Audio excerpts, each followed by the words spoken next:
kita belajar dari dasarnya dulu sehingga punya argumentasi yang kuat untuk bacaan ini. Yang pertama di Al-Baqarah, Quran surah kedua.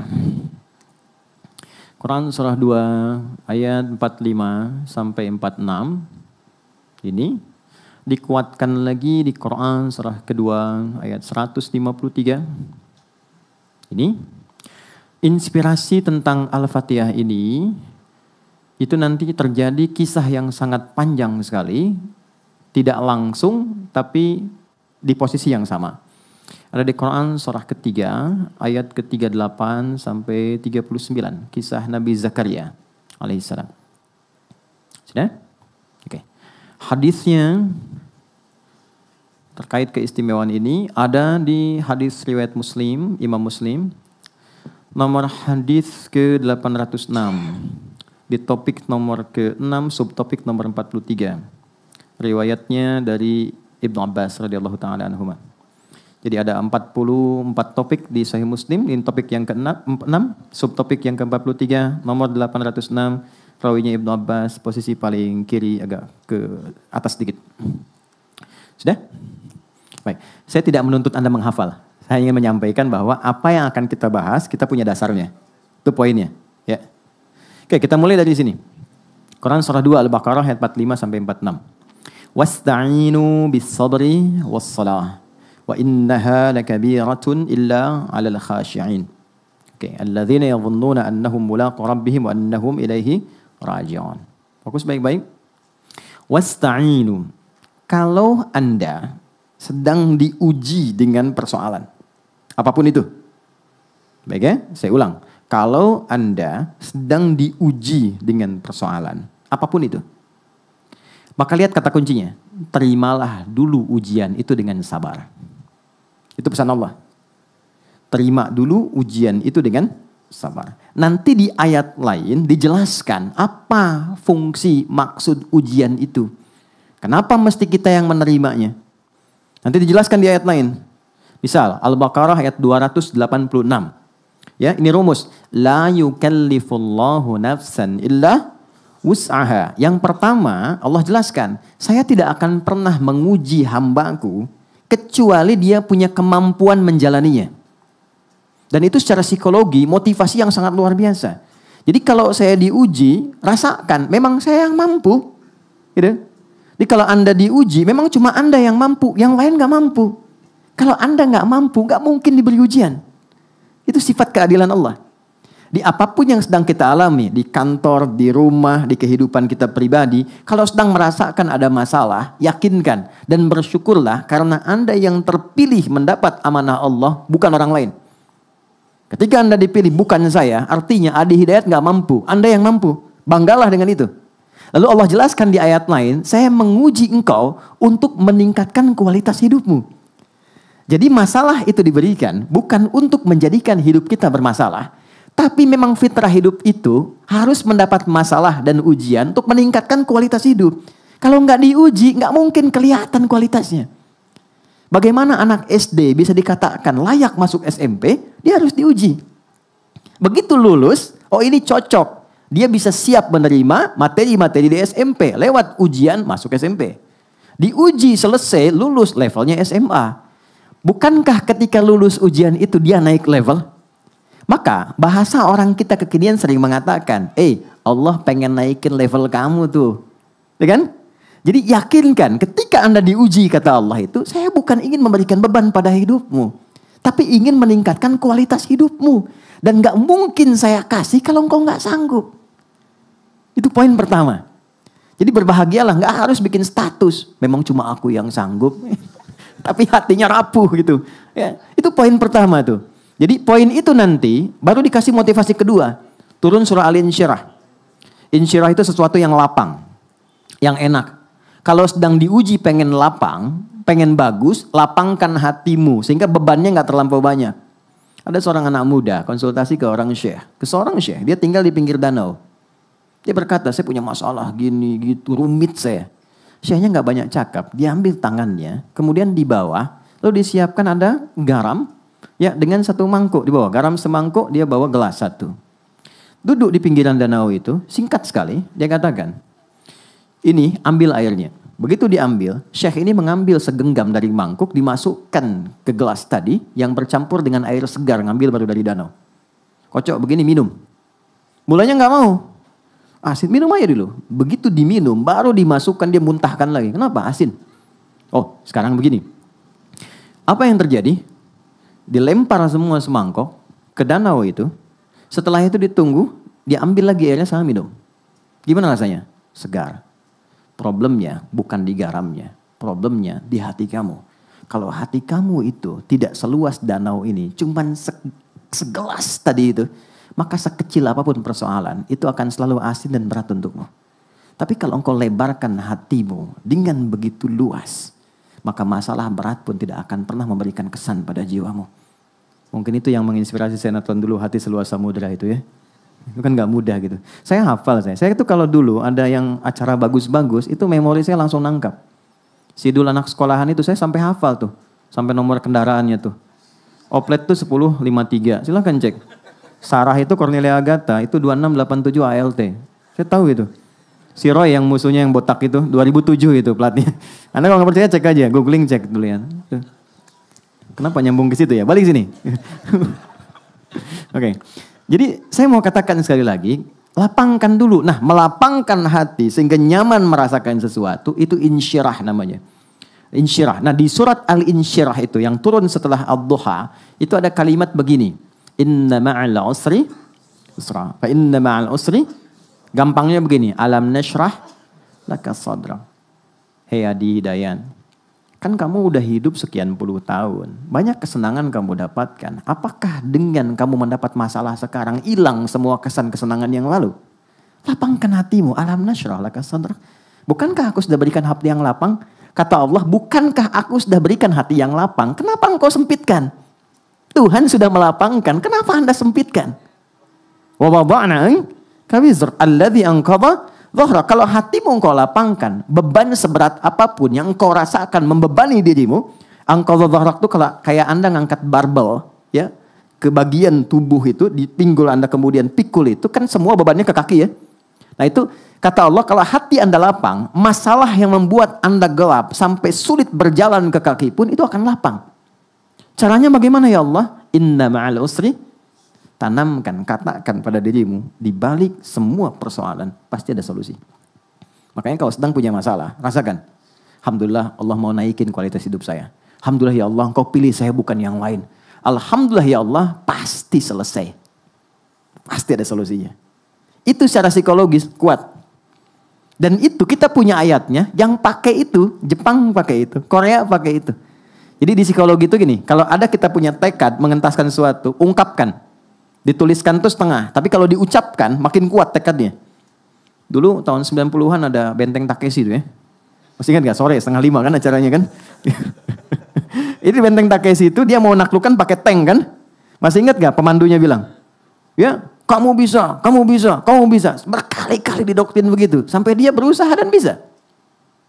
Dan sekarang Korea praktekkan. Setiap anak TK, SD, baris, dia harus katakan lebih dari Nippon, lebih dari Nippon. Harus lebih dari Jepang. Dia tempatkan, ini yang pernah jajah saya. Kita harus lebih daripada itu. Maka yang terjadi, Jepang bikin Honda, dia bikin Hyundai. Kan? Jepang bikin ini, dia bikin itu. Jepang ke Piala Dunia, dia pun harus masuk. Itu motivasi. Kita tiap hari punya itu. Kamu pasti bisa. Ini pasti selesai. Gak ada masalah yang gak ada solusinya. Tiap hari. Dan menariknya, 17 kali doktrin itu ditanamkan dalam jiwa kita. Dalam sholat. Dalam sholat. Ya. Begitu kita memulai, kalimat Quran gampang. Wasta'inu bis-sabr. Kalau engkau punya persoalan, terima dulu. Dengan sabar. Sabar tuh formulasinya 3 tadi. Bukan diam. Sabar tuh 3 hal tadi turunannya. Ini pasti selesai. Tenang. Lewati dengan cara elegan. Lalu apa yang terjadi? Tidak ada satupun masalah kecuali ada solusi. Dan siapa yang memberikan solusi? Allah. Kita gak punya kemampuan. Kalau bukan Allah tetapkan, gak mungkin datang solusi. Maka Allah perintahkan, datang kepadaku lewat sholat. Wasta'inu, lengkapi ayatnya. Bisabri was sholat. Datang lewat sholat. Itulah hikmahnya, kenapa sholat 5 kali sehari. Karena gak ada orang lewat perpindahan waktu yang gak punya masalah. Gak ada. subuh ke zuhur. Sebentar lagi zuhur. Apa dikira nggak ada persoalan di sini? Ada. Ini wajah tenang begini, kadang senyum. Mungkin problemnya belum selesai. Itu kan? Saya pun demikian, kita semua sama. Setiap kita pasti punya masalah. Karena di balik itu ada kualitas hidup kita. Maka Allah tidak ingin membiarkan masalah itu larut sehingga sampai terbawa dalam tidur. Maka apa yang dilakukan? Bawa dalam sholat. Jadi diperintahkan kita sholat itu untuk mengurai semua persoalan itu semua. Sehingga nyaman, tenang, dan muncul solusi. Itu poinnya. Maka lanjutkan ayatnya. Wasta'inu bis-sabri was-sholah. Itulah kenapa kita datang, sholat. Kita minta, kita doa. Isinya doa semua. Untuk mengoneksikan. Dan menariknya, kalau belum yakin, imannya dipertanyakan. Turunlah Quran surah kedua ayat 153. Ini redaksinya sama dengan yang ini, tapi ditekankan dengan iman di depannya. Ya ayyuhalladzina amanu ista'inu bis-sabri was-shalah. Hei, apa kamu gak yakin? Katanya kamu beriman. Ya, dipanggil semua level iman. Dekat, menengah, jauh. 361 kali disebutkan di Quran. Kamu mau merasa iman lemah, iman menengah, iman kuat, tapi kan kamu beriman. Kalau kamu beriman, siapapun engkau. Pakai alladzina, 1080 kali disebutkan di Quran. Alladzina itu mencakup semua. Lintas gender, mau laki-laki, perempuan, besar, kecil, tua, muda. Sepanjang kau beriman, kamu harus yakin kata Allah. Aku perintahkan sholat, sifatnya memaksa. Untuk apa? Meningkatkan kualitas hidup, mengurai bebanmu. Kalau kamu nggak pengen, itu pilihan kamu, terserah. Kan? Allah nggak paksa. Tapi dengan rahmannya, Allah bertanggung jawab dengan sifat rahman dan rahimnya. Memastikan hambanya itu mendapat bagian keadilannya. Panggil. Nah, dalam sholat inilah diberikan kepada kita anugerah untuk membuka dan mengurai semua hal yang kita rasakan sulit. Itulah yang menjadikan semua nabi, rasul, bahkan semua sholat. Anda boleh cek. Ya, kita ambil di Quran saja misalnya. Nabi Musa ketika kesulitan sholat. Ada sholat di Quran surah 20 Taha ayat ke-14. Innani anallahu la ilaha illa ana fa'budni wa aqimis salata lidzikri. Musa sholat. Nabi Isa, Yesus, Mesias itu sholat. Quran surah 19 Maryam ayat 31 sampai 33. Wa awsani bis shalah wa ja'alani mubarakan aina ma kuntu wa awsani bis shalah. Allah perintahkan aku salat. Nabi Ismail, kakek buyutnya Nabi yang ke-29. Itu salat, bahkan minta semua keluarganya salat. Direkam sempurna di Quran surah ke-19 ayat ke-55. Wa kana ya'muru ahlahu bis shalah. Jadi kalau kita mau urutkan apalagi sampai ke Nabi Muhammad SAW, sampai ke Nabi Adam, semua salat teman-teman. Muhammad SAW bin Abdullah bin Abdul Muttalib bin Hashim bin Abdul Manaf bin Qusay bin Murrah bin Kilab bin Ka'ab bin Ghalib bin Fihir bin Malik bin Nadar bin Kinana bin Khuzaimah bin Mudrikah bin Ilyas bin Nizar bin Mudar bin Ma'ad bin Adnan bin Addi bin Adri bin Muqawwam bin Nahur bin Tarikh bin Ya'rub bin Yasjub bin Nabit bin Ismail alaihissalam bin Ibrahim alaihissalam bin Azar bin Nahur bin Abir bin Kinan bin Rafahsyad bin Sam bin Nuh alaihissalam bin Mikhlail Matusyalah bin Kinan bin Anwas bin Thith bin Adam alaihissalam. Coba ulangi. Semua sholat. Nah, Nabi sholat, terus kita yang bukan Nabi nggak sholat, aneh kan? Nah, apa yang didapatkan ketika terkoneksi itu? Bagaimana diurainya? Sebelum Allah ngasih ini, diceritakan dulu kisah ini. Nabi Zakaria berumah tangga, istrinya namanya Eliasobat, atau kita kenal dengan Elizabeth. Ya, itu Elizabeth itu namanya ke istrinya Nabi Zakaria. Punya sepupu nanti namanya Imran. Elizabeth itu punya saudari, adik kakak dengan Hannah, istrinya Imran. Jadi masih sepupuan. Singkatnya begini, nanti dari Imran dengan Hannah menurunkan Maryam, Bunda Maria. Dari Bunda Maria, Maryam menurunkan Isa alaihissalam. Sisi lain, Zakaria itu punya kehidupan rumah tangga yang unik. Setelah berumah tangga cukup lama, mohon maaf, fisik sudah semakin juga letih, rambut sudah memutih, tapi secara medis istrinya divonis monofus dan mandul. Mohon maaf. Jadi klinis mengatakan gak mungkin punya keturunan. Apa yang terjadi? Ini tanda pertama ya. Ini tanda pertama. Tapi harus yakin. Kalau ada manusia mengatakan ini gak mungkin. Itu tanda dari Allah. Supaya kita dipaksa langsung terkoneksi dengan Allah. Dan mengabaikan semua pendapat manusia. Kalau ada yang mengatakan pada Anda ini gak bisa nih. Pekerjaan ini gak mungkin, sulit nih. Itu langsung tanda dari Allah. Tinggalkan opini manusia. Karena Allah ingin memberi anugerah Anda langsung tanpa perantara. Maka lakukan sholat. Maka Zakaria alaihissalam sholat di mihrabnya Maryam. Direkam sempurna di Quran surah 3 Ali Imran di ayat ke-38 sampai 39. Hunalika da'a Zakaria rabbah. Di mihrab itulah Nabi Zakaria salat minta kepada Allah, berdoa.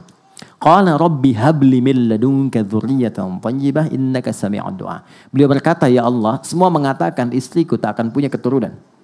Dia memvonis, mereka memvonis ini nggak mungkin, mustahil. Maka aku memohon saja kepadamu yang tidak punya batas dalam pemberian.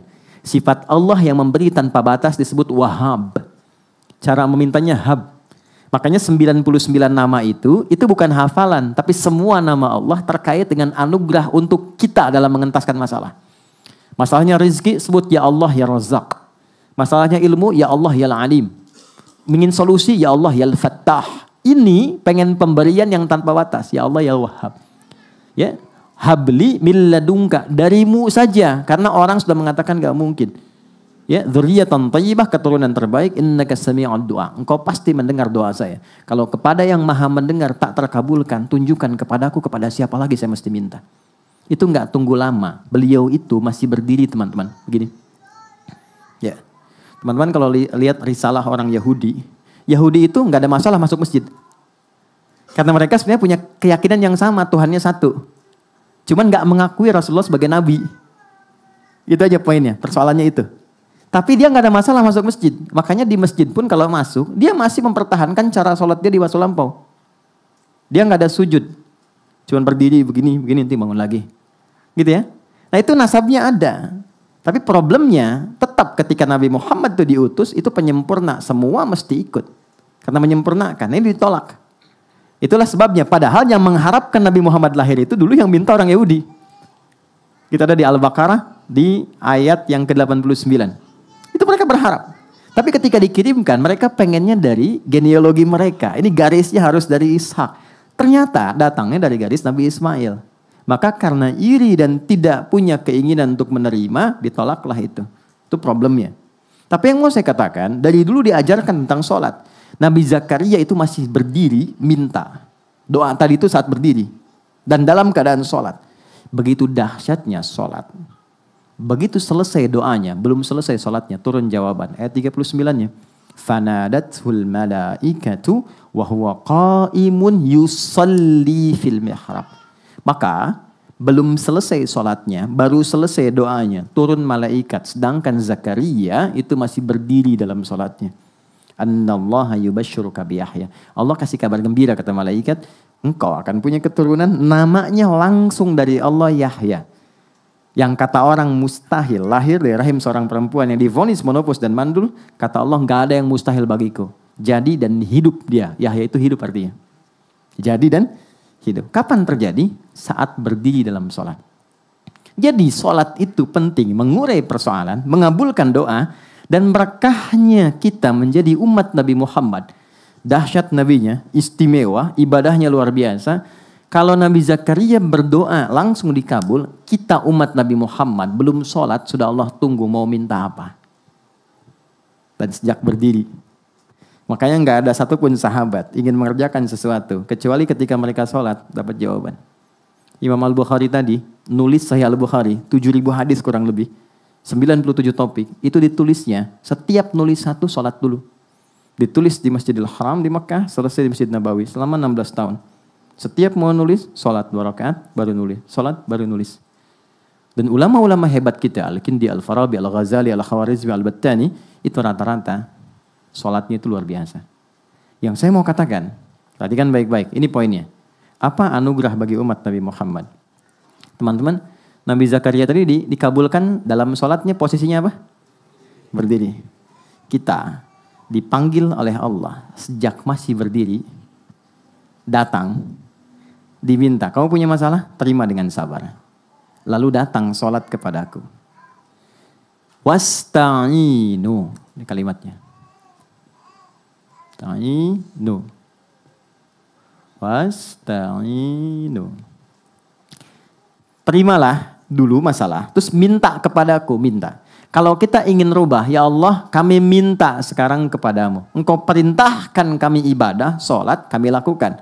Dan sekarang kami minta itu robah katanya dari kata perintah jadi bentuk permohonan. Jadi nasta'in. Jadi itu perintah Allah, ini jawaban kita. Nasta'in. Nasta'in. Nasta'inu. Kalau kita katakan, ya Allah engkau perintahkan, sekarang kami minta kepadamu, hanya kepadamu. Seperti engkau perintahkan, maka tambahkan kata iyyaka di depannya. Iyyaka nasta'in. Allah minta kan? Salat, ibadah kepadaku. Lalu kita katakan, kami ingin ibadah ya Allah, kami menyembahmu. Maka robah kalimatnya menjadi na'bud. Dan tambahkan iyyaka di depannya. Iyyaka na'budu wa iyyaka nas. Saya tanya, kita membaca itu enggak dalam salat? Baca kan? Dalam ruku atau sujud? Dalam berdiri. Bukan ruku dan sujud, dalam berdiri. Dan itu dibaca dalam Al-Fatihah. Tahukah Anda apa hadis tentang ini? Silakan cek. Kita akan temukan hadis sahih dari sahabat Abu Hurairah. Berikan kalimatnya, lihat baik-baik.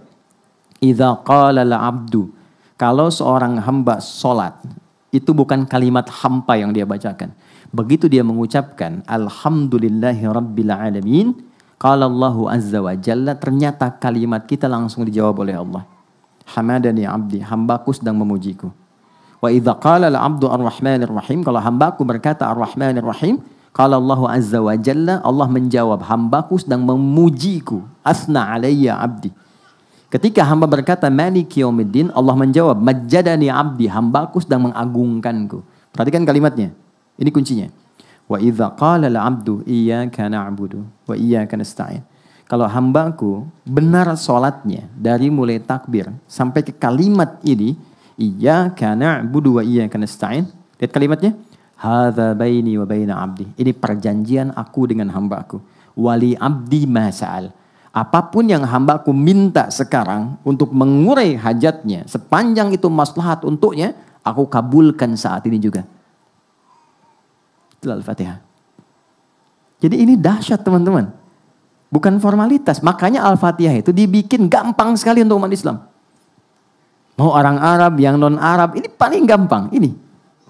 Karena saat diminta baca, itu bukan sekedar formalitas rukun sholat, bukan. Di balik itu ada anugerah yang besar.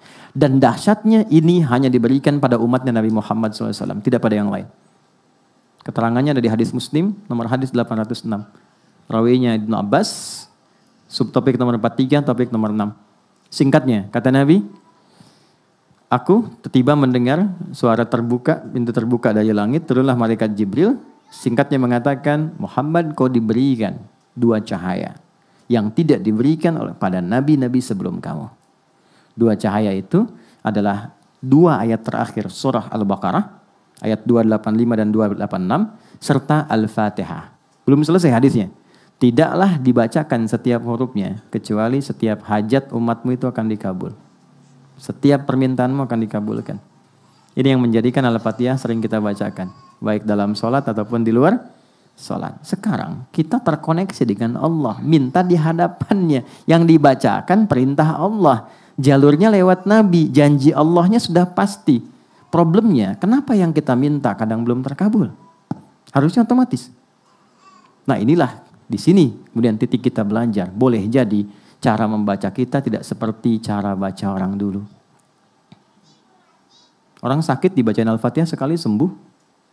Kan masih ingat seorang kepala suku tersengat kalajengking. Kalajengking Arab loh. Terus sengat, terus diobatin, gak dapat malah sekarat. Dia tanya pada rombongan sahabat, adakah yang bisa menyembuhkan? Mereka mengatakan Allah yang menyembuhkan. Tapi kami bisa mencoba.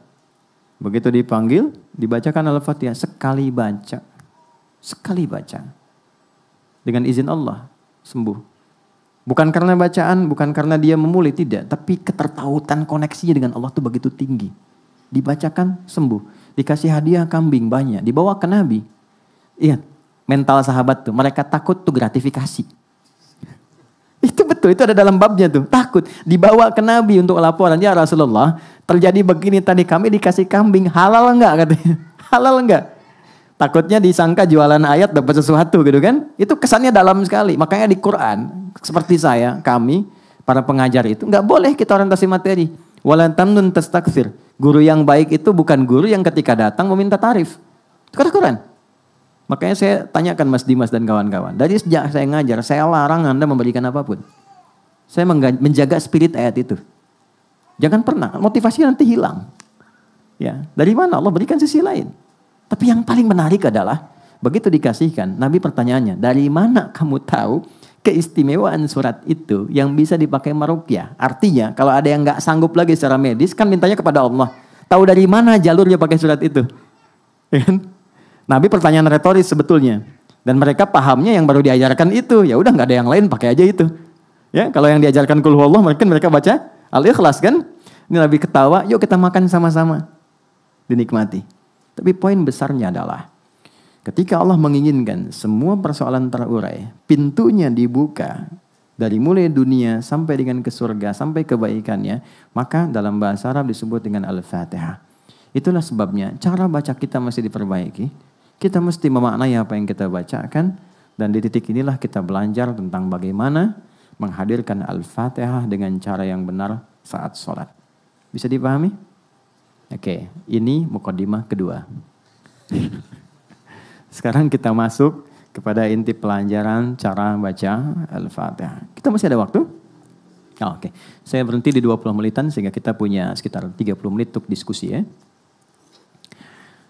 Teman-teman kita mulai. Al-Fatihah ada 7 ayat. Saya ulang ya, ada 7 ayat. Supaya kita keluar dari perdebatan, simple aja. Kita bacakan dari Bismillahirrahmanirrahim sampai Waladhdallin. Jelas? Bismillahirrahmanirrahim. Alhamdulillahirrabbilalamin. Ar-Rahmanirrahim. Maliki yaumiddin. Iyyaka na'budu wa iyyaka nasta'in. Ihdinas siratal mustaqim. Siratal ladzina an'amta 'alaihim ghairil maghdubi 'alaihim waladdallin. Jelas? Oke, 7 ini. Saya mulai dari bacaannya dulu. Baik ya. Kita mulai dari ayat pertama. Kita ambil keberkahannya yang baik. Teman-teman boleh ikuti supaya setidaknya kita pernah membacakan itu di tempat ini. Dan mudah-mudahan jadi saksi kebaikan untuk kita semua. Bismillahirrahmanirrahim. Oke. Saya notis satu saja. Baca Quran itu tidak dituntut irama. Yang penting benar bacanya. Tapi nanti mu'jizatnya, setiap kita itu seakan punya kode identitas sendiri. Jadi kalau kita sudah paham cara bacanya, nanti setiap orang punya irama sendiri yang khas untuk dirinya. Itu yang membedakan Quran dengan irama-irama musik. Ya, musik ada notasi kan? C, D, F, G, B, C, G, B, C, D, F, G, D, F, G, A, B, C, D, A, B, C, D, F, G, A, F, G, A, B, C, D, E, B, C, D, F, G, A, S, B, F, G, A, S, B, C, D, A, S, B, C, D, A, S, B, C, A, S, B, C. Betul ya Mas Arman ya? Kurang lebih lah begitu gitu. Tapi saya nggak hafal main, cuma saya riset gitu. Ya, yaitu dari da, ro, mim, fa, sod, lam, sin, dal. Da, re, mi, fa, sol, la, si, do. Diambilnya dari rumus bahar. Di zaman jahiliyah ada 16 rumus notasinya disebut dengan bahar namanya. Nanti di ilmu arud adanya. Tawil, tawilun lahudun al-bukhuri fadailu fa'ulun mafa'ilun fa'ulun mafa'ilu. Kifa nabki min dhikra habibin wa manzili bisaqtil wa baina dakhuli fahawmali. Rajas mustaf'ilun mustaf'ilun mustaf'ilun mustaf'ilun mustaf'ilun mustaf'ilun. Sautus safiril bulbuli hayya qalbi thamili al-ma'u wa zahru ma zahri lahdul muqali. Fa anta ya sayyidali wa sayyidi wa mawlali fakam tajimmuni ghazayilun uqayqali. Qataftuhu min alatina fi hadha ar-rajuli faqala la la la faqad ghada muharwili. Baru masuk wal walad wali wali wa walili faqultu la tuwalwili fabayyinu lu'lu ali qalat law hina kadhan wa radul muqali kahatan ka qaila li tabtabuli. Madid mufa'alatun fa'ilatun tala'al badru alaina min thaniyatil wada'. Itu iramanya sudah ada notasinya dulu. Itu yang diserap di era Islam diganti jadi nazam. Nazam itu yang punya nilai, yang dulunya nggak ada nilai. Jadi lihat sesuatu langsung jadi syair. Jadi irama. Ada khayal, imajinasi. Di Islam beda, mesti ada value-nya. Makanya ketika dibawa ke masa Islam, itu jadi nazam. Nazam itu punya value. Dengan rumus yang sama, jadi dibawa ke gramatikal bahasa Arab muncul alfiyah. Qala Muhammadun huwa ibnu Maliki Ahmadu Rabbillah khaira maliki musalliyan ala nabiyil mustafa wa alihil mustakmilina syarafa. Terus sampai ke bawah, itu kalau hafal itu 1000 bait, lancar bahasa Arab dengan gramatikalnya. Punya value. Dibawa kemudian ke apa lagi? Ke hadis ada alfiyahnya Suyuti. Itu semua punya nilai. Makanya saya sarankan teman-teman yang bikin lirik, bikin lagu, bikin syair, sepanjang Anda muslim harus ada value-nya. Bukan cuma kosong, gak ada nilainya gitu. Mesti ada nilai yang dibawa. Dan itu dipuji di Quran surah ke-26 Asy-Syu'ara. Kalau Anda baca dari ayat 227 sampai ke akhir, itu dibedakan. Mana penyair yang hampa, mana penyair beriman yang punya lirik, yang punya nilai. Di balik liriknya itu ada nilainya. Ya, nah ini poin. Balik lagi kepada apa yang tadi kita bacakan. Quran beda. Jadi nggak usah membaca Quran, memaksakan dengan irama-irama musik, gak akan ketemu. Karena gelombangnya beda. Gak percaya silakan. Kang Arman ngimamin, makmum di belakang. Baca Al-Fatihah, pakai irama Manuk Dadali. Iyyaka na'budu wa iyyaka nasta'in. Bubar mas. Alam nasyrah laka sadrak. Gak akan mungkin bubar. Karena gak sama. Jadi kita nggak harus repot punya irama begini. Kayak nggak usah. Cukup bacakan dengan suara kita. Keluar sendiri. Dan itu kita hafal. Orang tua kita dulu kan cuma pakai lampu semprong. Nggak pakai irama-iramaan. Tapi kita hafal. Indah, meresap. Dan tahu. Oh itu ibu ini. Itu ibu itu. Itu menarik. Oke. Bismillahirrahmanirrahim. Alhamdulillahi Rabbil Alamin. Oke, ada ain. Alamin. Oke, sedikit saja. Kalau kita A dengan A itu sakit. Alamin orang-orang sakit. Alamin semesta alam. Alhamdulillahi Rabbil Alamin. Ar-Rahmanir-Rahim. Maliki Yaumiddin. Oke, stop sebentar. Jadi kalau teman-teman pernah dengar Maliki Yaumiddin itu bisa dibaca dengan 2 cara. Ini informasi saja. Bisa maknya pendek, bisa panjang. Jadi ada riwayat yang pendek, ada riwayat panjang. Tapi ini cara baca tidak merubah makna. Karena orang Arab dulu punya karakter. Ada yang kalau biasa baca ini, dia biasa begitu bacanya. Bukan cuma di Quran, dia ada dialek. Jadi kalau dipaksa-paksa pun sampai kiamat kurang 2 hari, itu sulit. Nah, Quran datang mengakomodir supaya bisa mudah dibaca, tapi tidak merubah makna. Jadi bisa pendek, Maliki Yaumiddin. Bisa panjang, Maliki Yaumiddin. Nah kita baca yang panjang saja, yang biasa dari Hafiz dari Asim. Saya ulang, Maliki Yaumiddin. Iyyaka na'budu wa iyyaka nasta'in.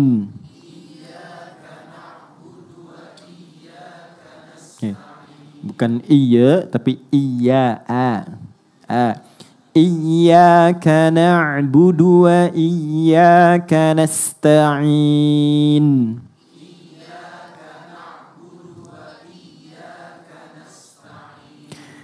Ihdinas siratal mustaqim.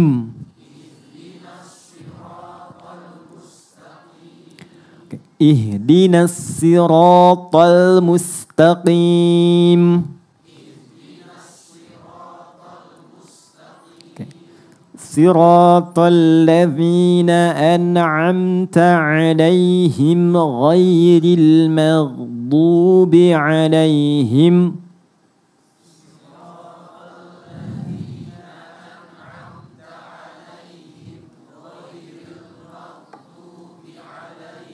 Oke, itu kalau mau dipotong, bagusnya sampai situ. Karena nanti suka ada yang baca begini. Siratal ladzina an'amta 'alaihim. Ada yang disitu kan? Ghairil maghdubi 'alaihim waladdallin. Bagus bacaannya, cuma secara wakaf kalau mau tepat itu ada saja namanya. Jadi im ketemu him. Berhentinya lebih bagus. Dan secara nahu gramatikal lebih benar. Siratal ladzina an'amta alaihim ghairil maghdubi alaihim. Kalau mau berhenti. Kalau kita nafasnya cukup panjang, disatukan, bagus. Siratal ladzina an'amta alaihim ghairil maghdubi alaihim waladdallin. Oke, sekarang kita satukan dulu. Siratal ladzina an'amta alaihim ghairil maghdubi alaihim waladdallin. Amin. Baik. Yuk, itu bacaannya. Nanti teman-teman bisa putar lagi, bisa ulang, bisa lihat. Yang ingin saya ajarkan yang mahalnya. Ini. Mana tadi ya? Oh, maknanya. Semoga Allah ampuni dosa-dosa kita ini.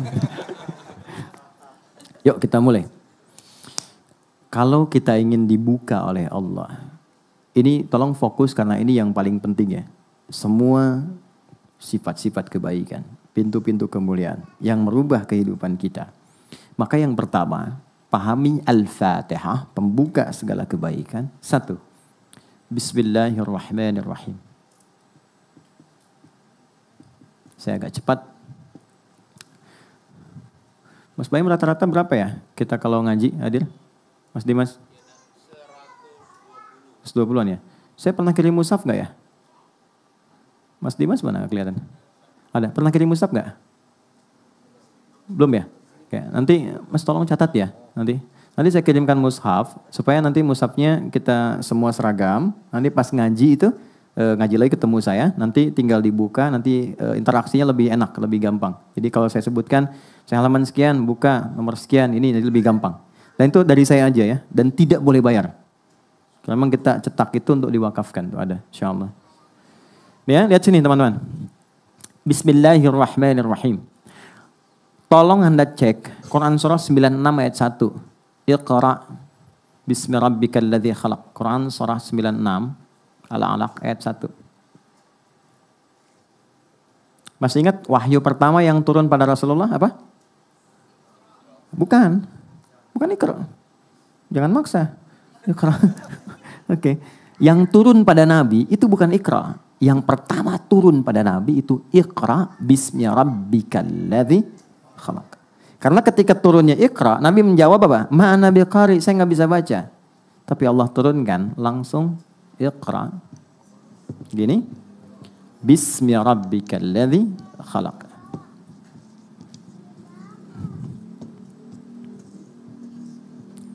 Oke? Tenang. Lihat sini. Mohon izin ya, biarin aja Mas. Ya. Nggak apa-apa. Kita udah punya koneksi. Peci saya udah dipakai sama Kiano, nggak ada masalah. Ya. Anak kecil tuh dengan dunianya, saya senang anak kecil. Biarin aja nggak apa-apa. Dan jangan Anda merasa sulit. Nggak ada masalah. Saya malah senang, saya nyaman. Dulu ada pengajian di Bekasi, kita tiap pekan. Itu ada anak bolak-balik, bapaknya resah. Ditarik sama bapaknya. Saya bilang, Pak biarkan aja. Cara belajarnya begitu. Kalau saya resah itu kalau bapak yang bolak-balik. Anak biarin aja. Justru saya akan buktikan pada Anda, anak itu bisa lebih kuat 2 kali belajar dari orang tua. Saya tanya, sayang, saya bilang, tanya kan. Coba apa yang Ustaz tadi bilang, dia ulangi dari awal sampai ke titik saya berhenti tadi. Nah itulah saya bilang, sudah biarkan saja dengan dunianya, balik. Tapi anak itu mengerti, kemudian dia keluar, dia bermain, dan dia belajar. Ya, dan kita balik sini.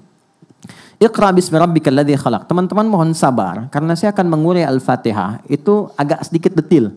Setiap ayatnya. Jadi mungkin kita punya beberapa edisi ke depan untuk membahas. Kita mulai dari yang pertama. Begini cara bacanya. Saya akan mulai ke wahyu pertama dulu. Singkatnya, Nabi nggak pernah sekolah, nggak pernah belajar, nggak punya guru, dan nggak pernah bikin syair. Supaya tidak dituduh di kemudian hari bahwa Quran rekayasa Nabi Muhammad SAW. Sifat semua itu disebut ummi. Ummi itu yang terlahir seperti ibu melahirkannya. Punya sifat yang baru seperti dilahirkan. Ada nggak orang baru lahir udah bisa baca? Kan nggak ada kan? Oke, jadi punya sifat ummi, nggak bisa baca, nggak ada guru, nggak pernah belajar. Dikonfirmasi kemudian ketika wahyu pertama turun, malaikat mengatakan Iqra, kamu baca. Apa jawab Rasulullah? Ma ana biqari. Saya betul-betul nggak bisa baca. Sekali lagi, Iqra. Ma ana biqari. Saya nggak bisa baca. Dikonfirmasi.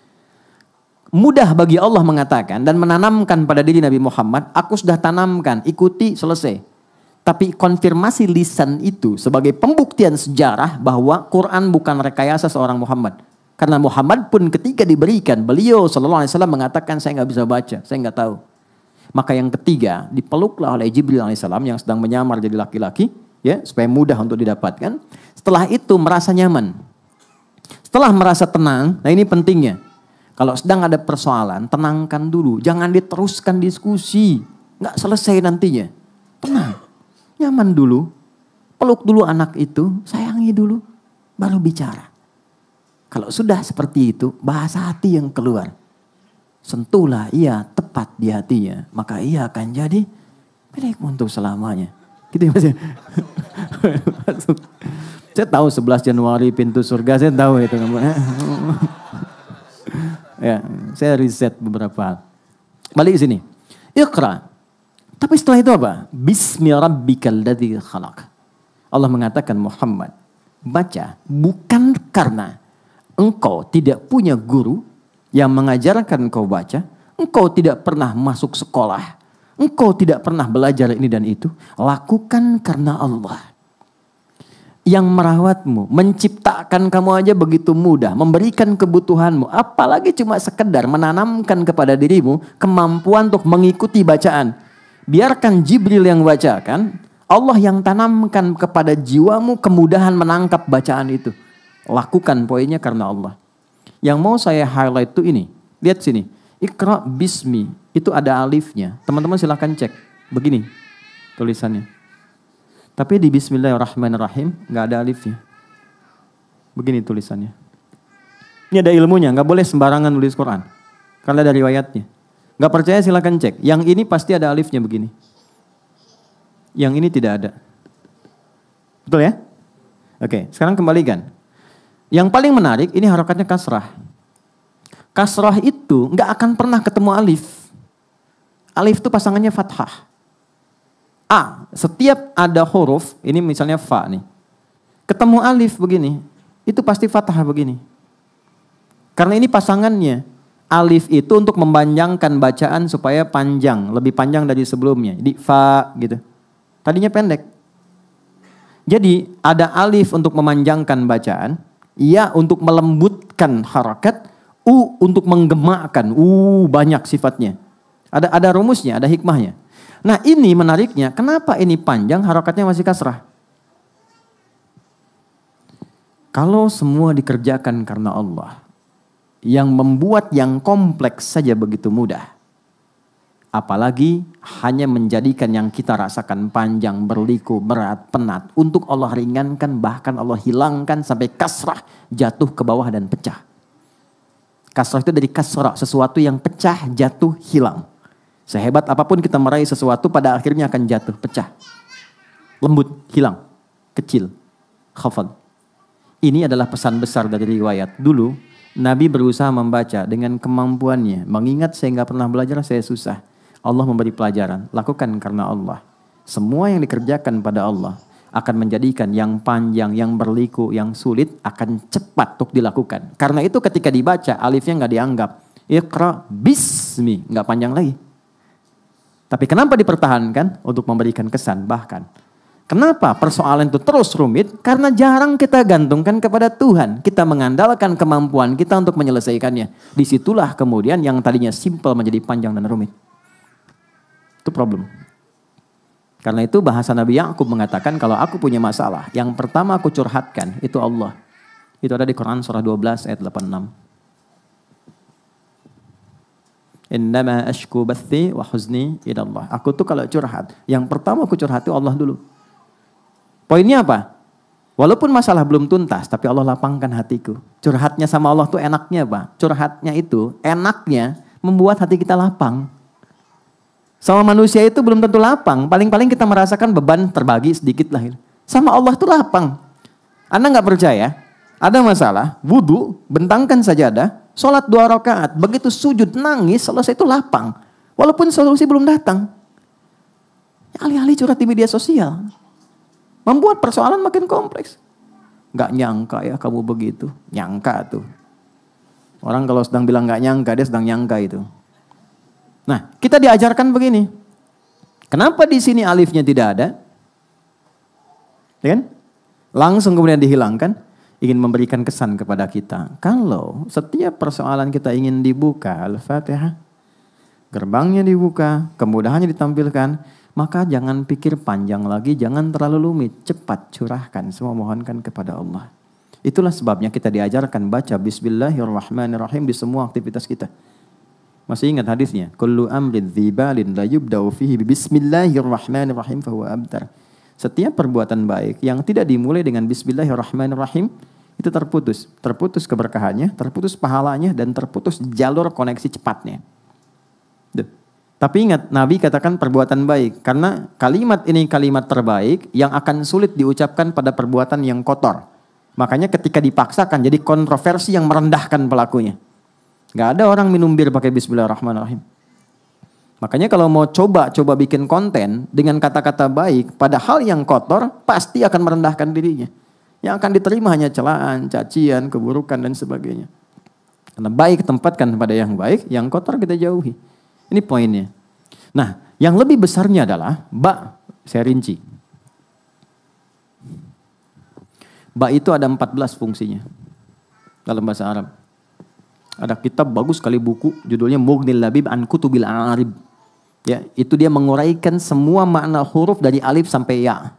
Ba itu ada 14. Ada orang kita ikut PhD di Timur Tengah. Dia cuman bahas huruf ba. Di surat Al-Maidah ayat ke-6 tentang wudu saat basuh kepala itu pakai ba. Wamsahu biruusikum. Kok ada ba? Yang lainnya nggak pakai ba. Itu baru bahas huruf ba 1 dapat doktor. Anda yang belum silahkan. Ada ta, ada fa, ada jim sampai ya tuh.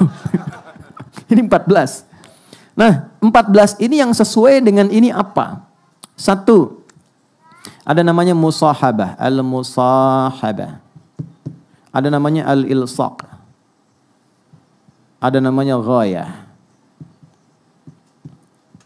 Cepat saja. Saya mulai dari bawah dulu paling gampang. Ghayah itu tujuan. Lakukan semua kegiatan yang baik itu tujuannya untuk mendapat ridha Allah, supaya Allah suka.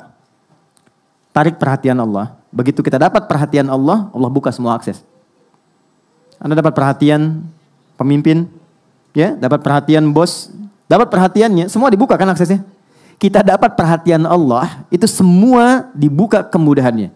Maka huruf ba di kalimat Bismillahirrahmanirrahim mengajarkan jika mengerjakan segala apapun, maka tempatkan tujuan utama itu untuk mendapatkan ridha Allah. Karena Allah. Bismillah, aku mengerjakan perbuatan ini supaya Allah ridha. Kalau sudah Allah ridha, maka dengan rahmannya Allah buka pintu kemudahan dunia. Dengan rahimnya dijadikan itu berpahala yang memudahkan saya ke surga. Itu poinnya. Contoh, saya mau makan, mau minum. Nabi ajarkan, khudh biyaminika ma yalik. Kalau Anda mau makan, mau minum, ambil yang terdekat. Jangan yang paling jauh. Karena itu orang tua kalau nata makanan itu usahakan mengenali orang-orang di rumah, tempatkan yang paling disukainya dekat dengannya. Anak pertama suka ayam, ayamnya goreng, tempatkan dengan dia. Dekatkan. Yang satu suka tempe, dekatkan. Jadi nanti ketika mengambil paling gampang. Yang repot kalau tertukar, repot ketika melampaui adabnya dipandang kurang elok dalam Islam. Saya punya teman dari Pakistan sama India. Kan di Timur Tengah itu makan pakai nampan. Itu ayamnya ngumpul di bagian India. Pakistan nggak ada. Ini nyata cerita. Jadi begitu mau makan diajak ngobrol dulu. Malah ngobrol dia putar-putar begini tuh. Begitu udah sampai ayamnya di depan teman Pakistan. Yang India sadar. Dia jawab apa? Biarkan bumi berputar pada porosnya. Dia putarin lagi.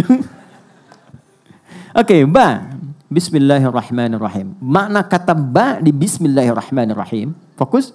Adalah saya ingin minum ini untuk mendapatkan ridha Allah. Maka ketika seseorang mengatakan bismillah dan dia minum, dia nggak mungkin menyentuh minuman yang Allah nggak sukai. Karena di situ ada fungsi apa? Musahabah. Musahabah itu merasa diawasi, dilihat. Jadi kalau Anda ingin benar, ingin hasilnya berkah, ingin bagus, rasakan ketika beraktivitas sedang dilihat Allah. Itu mahal, itu cuma di huruf ba. Anda bekerja karena apa? Saya tanya nih pada teman-teman yang laki-laki ya. Anda mencintai istri dan keluarga itu karena sayang atau karena Allah? Susah ya. Susah kan? Ketika Anda tempatkan cinta itu di dalam satu bejana rahmatnya Allah, supaya Allah ridha, maka itu yang mendatangkan samara, sakinah, mawadah, dan rahmah. Tapi kalau Anda hanya tempatkan pada ikhtiar Anda, jalannya berliku teman-teman. Berliku. Makanya samara di Quran dibukanya pakai ayat. Coba di Quran surah ke-30 ayat 21. Itu ayat dulu baru samara. Wa min ayatihi, ayat. An khalaqalakum min anfusikum azwaja litaskunu ilaiha sakinah wa ja'ala bainakum mawaddah wa rahmah. Kalau kita menempatkan pasangan sebagai titipan Allah dan mencintainya karena Allah, lalu kita ikuti apa yang Allah inginkan untuknya, itu demi Allah dipermudah jalannya. Permudah. Dan didahulukan sakinah. Karena fungsi rumah tangga itu bukan kemewahan. Tujuan utamanya bukan dapat kemewahan. Yang paling dasar itu kebahagiaan. Kata Quran itu, maaf ya, salah kalau orang nikah itu hanya ingin mendapatkan materi. Materi itu betul penunjang. Perhatian itu penunjang. Tapi tujuan pokoknya kedamaian. Supaya ingin tenang. Peace, damai, enak, tenang, bahagia. Antum pilih deh. Kaya tapi gelisah atau miskin tapi tenang. Gak ada pilihan ketiga, gak usah maksa. Kaya tapi gelisah atau miskin tapi tenang. Mau miskin susah ngucap gitu kan. Oke, kaya tapi tenang. Karena itu sakinah didahulukan. Nah, Bismillahirrahmanirrahim itu membuka semua gerbang kemuliaan tadi. Maka dari itu, orang-orang yang lekat dengan ini, gak mungkin dia baca Bismillahirrahmanirrahim 17 kali melakukan maksiat, gak mungkin. Kalau benar macanya. Makanya ketika mengucapkan huruf ba, Bismillah, rasakan kita diawasi Allah. Itu poinnya. Nah ketika seseorang membaca dengan benar dengan huruf ba itu, maka muncullah ismun. Ismun itu disebut dari nama. Asalnya dari kata sumuwun, sesuatu yang tinggi. Makanya beri nama seseorang itu dengan baik, supaya dia dihormati, ditinggikan dalam kehidupan sosialnya. Wasmun wa fi'lun thumma harfunil kalim. Wahiduhu kalimatun wal qawlu am wa kalimatun biha kalamun qad yu'am. Ada 3 hal manusia dinilai dalam kehidupannya. Satu dengan namanya. Beri nama yang bagus supaya dia terhormat. Ya. Anda boleh punya hobi, tapi lihat hobinya itu ketika diberikan dengan nama kepada anak, mengangkat martabatnya enggak? Jangan sampai ketika hobi Anda A diberikan kepada anak, jadi dibully. Cari yang terbaik, itu ismun. Ditinggikan, tinggi itu sumu. Ketika Anda mendekatkan segala kegiatan karena Allah, tujuannya lillah, dan merasa diawasi oleh Allah, Anda mendapat tempat tinggi di hadapan Allah.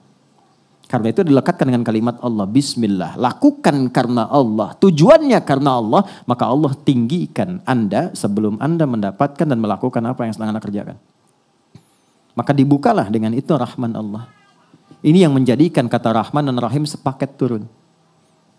Ar-Rahman, Rahim. Rahman, sifat kasih Allah yang luas untuk kehidupan dunia khususnya. Semua diberi. Jadi kalau sudah paham Bismillahirrahmanirrahim, akses dunia itu gampang. Ya. Rahim, itu kasih Allah yang diberikan bagi hambanya yang lulus ujian dunia saat pulang ke akhirat. Ya. Pintu surga itu ini nih, rahimnya Allah. Dunia, rahmannya Allah. Dan itu mesti seimbang. Allah paling gak suka ada orang ngejar akhirat lupa dunia. Karena risalah kita di dunia. Dan Allah lebih gak suka ada orang larut dalam dunia gak ingat akhirat. Maka itu mesti ada keseimbangan porsinya. Itu yang sering kita katakan sapu jagat. Dunia akhirat seimbang. Ya, Rabbana atina fid dunya hasanah wa fil akhirati hasanah. Keseimbangan itu waqina adzabannar. Itu di Quran surah kedua di ayat ke-201 paling kanan sebelah bawah di mushaf. Wa minhum may yaqulu rabbana atina fid dunya hasanah fil akhirati hasanah wa qina adzabannar. Nah, saya mau tutup saat teman-teman saya, Anda kita baca Al-Fatihah dalam sholat, rasanya begini enggak? Benar enggak karena Allah kerjanya? Benar enggak merawat keluarga itu karena Allah? Benar enggak menyayangi anak karena Allah? Kalau betul-betul karena Allah bukan karena cinta, dilihat nggak sholat dia, kenal Allah nggak? Anak belajar apa? Dikenalkan Allah nggak? Kan dihisab sebagai orang tua. Pasangan udah deket, kenal nggak sama Allah? Udah deket belum? Deket tuh relatif, minimal kenal. Sehingga dengan kenal itu terjaga. Maka kita ucapkan tiap hari dalam Al-Fatihah, Bismillahirrahmanirrahim. Kita bertekad, ya Allah kalau kurang, aku perbaiki nih, tutup yang kurang itu. Aku berjanji, setelah ini akan lebih baik. Pekerjaan lebih benar, lebih engkau ridhai, lebih mendekatkan dengan dirimu, membuat aku lebih terukur sampai pulang kepadamu. Itu poinnya. Kalau kesadaran itu tiba, begitu Anda sampai pada kalimat iyyaka na'budu wa iyyaka nasta'in, itu langsung jawaban turun. Hadza baini wa baina abdi wa li abdi mas'al. Ini perjanjian antara hambaku dengan aku. Kalau komitmen dia benar sampai tadi itu, aku kabulkan apapun yang dia minta sekarang. Itu caranya teman-teman. Baca gampang. Baca gampang sekali. 19 huruf, setiap hurufnya 10 kebaikan, dapat selesai. Pahala dapat, tuntas tugas. Tapi poinnya dapat nggak? Value-nya terasa nggak? Jadi gitu. Nah, kita baru Bismillahirrahmanirrahim. Untuk sampai ke iyyaka na'budu masih ada alhamdulillahirabbil alamin, masih ada arrahmanirrahim, masih ada maliki yaumiddin. Itu tapak-tapak jalannya. Saya tidak ingin buru-buru, saya menginginkan ini dulu selesai. Kalau kita sudah paham ini, baru kita akan dievaluasi oleh Allah. Allah mengevaluasi kita dengan kalimat alhamdulillahirabbil alamin. Ketika kita sadar, kenapa akhirnya ini diulang arrahmanirrahim? Ya, nggak ada pengulangan di Quran. Kenapa ini muncul lagi? Karena ada dampak kesadaran di ayat yang kedua alhamdulillahirabbil alamin. Barulah kita agungkan Allah setelah sadar, Allah Maha Agung, Maha Besar. Disitulah turun kalimat iyyaka na'budu wa iyyaka nasta'in. Nanti alhamdulillah sampai ke maliki yaumiddin kita akan kaji kembali di sesi berikutnya.